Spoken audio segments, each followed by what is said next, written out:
Hello, boys and girls. It's Aunty Mimmi here, and our fun book today is from Disney, and it's called The Little Mermaid. Sounds fun, doesn't it?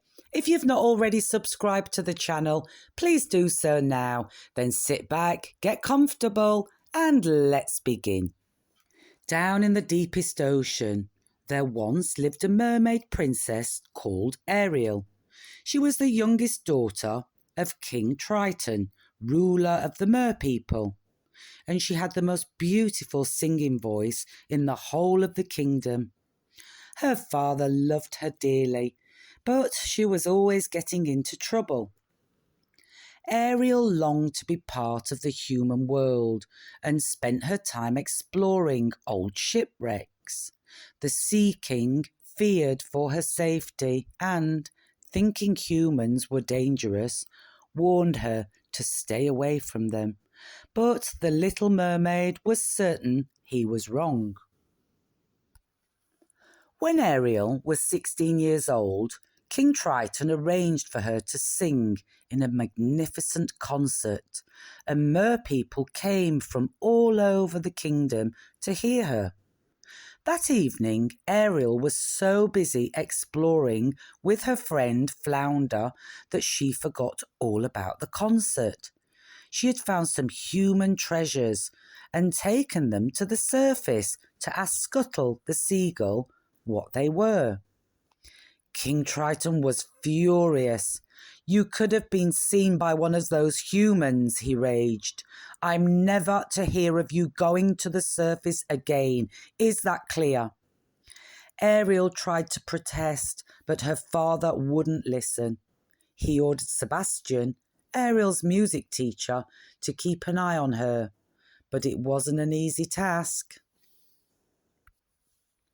One night, Sebastian followed Ariel and Flounder to the surface to watch a ship. On board, the crew was celebrating the birthday of a handsome young prince called Eric, and Ariel watched them in delight. Soon, storm clouds gathered overhead.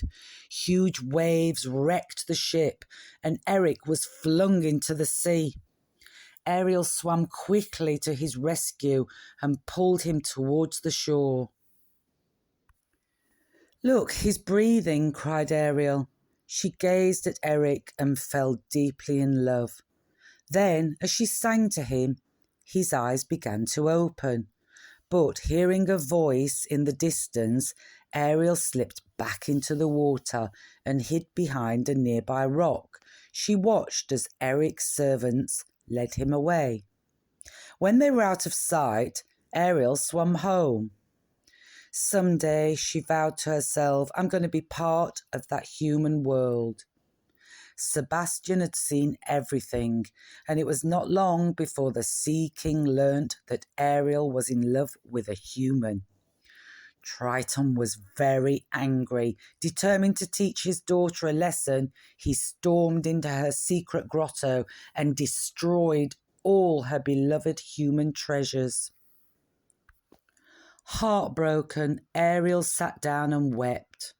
Above her, two sly-looking eels called Flotsam and Jetsam emerged from the shadows. The little mermaid looked up.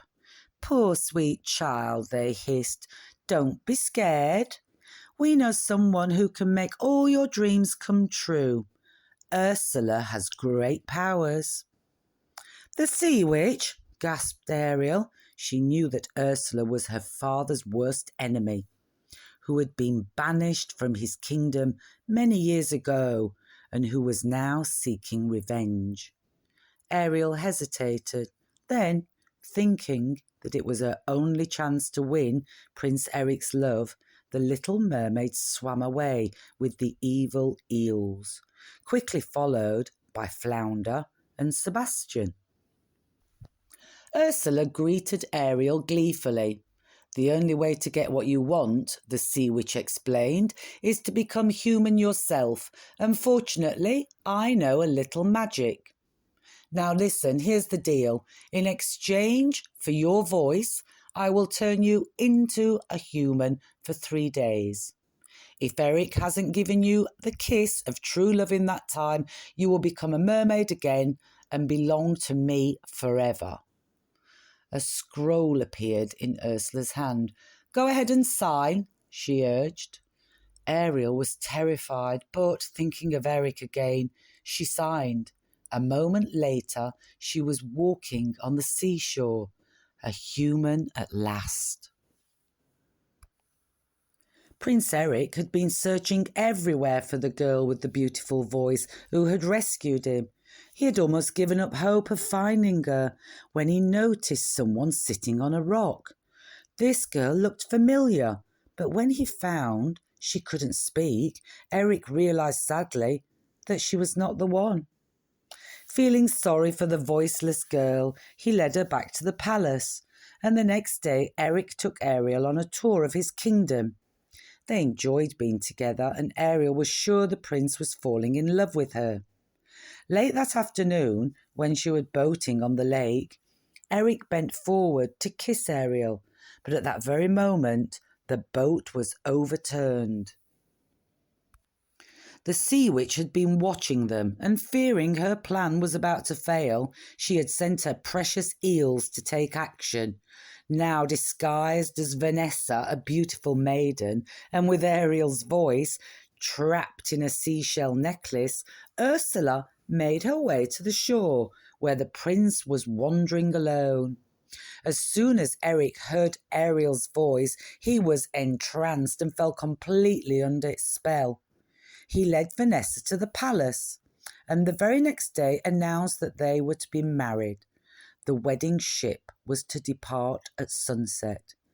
Ariel and her friends watched in despair as the sun lowered in the sky. By chance, Scuttle discovered that Vanessa was really Ursula in disguise, and he called on all sea creatures to stop the wedding.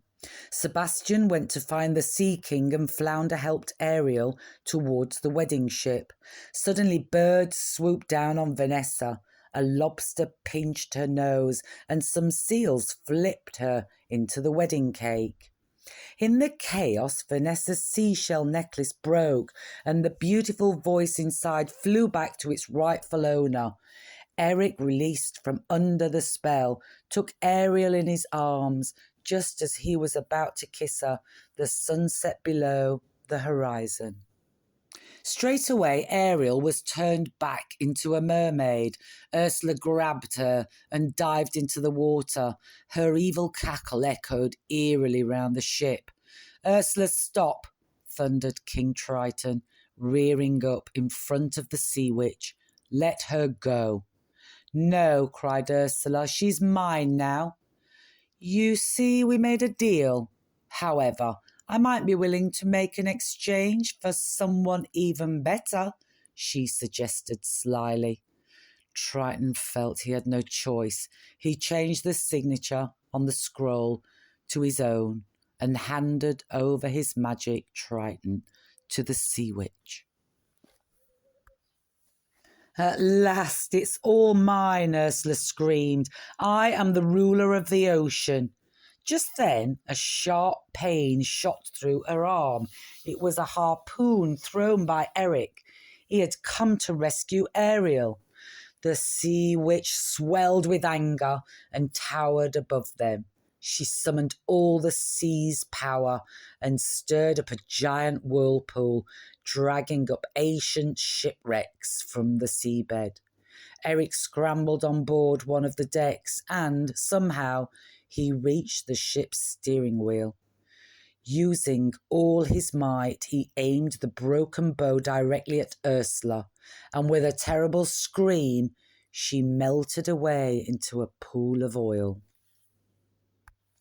Triton's power was instantly restored. He rose to the surface and saw Ariel gazing lovingly at Eric, who was lying on the beach.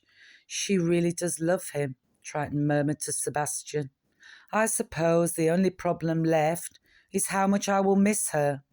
Then, with a flourish of his trident, the Sea King granted Ariel her dearest wish, to be human forever. Overjoyed, Eric and Ariel rushed into each other's arms. A few days later, the couple were married and all their friends were invited to the wedding. King Triton gladly gave Ariel and Eric his blessing, knowing they would live happily ever after. Well, that was a wonderful book today, wasn't it, boys and girls? I hope you enjoyed it as much as I did. As always, I want you to be kind to one another, look after one another, and try and have some fun every single day. Until next time, bye-bye.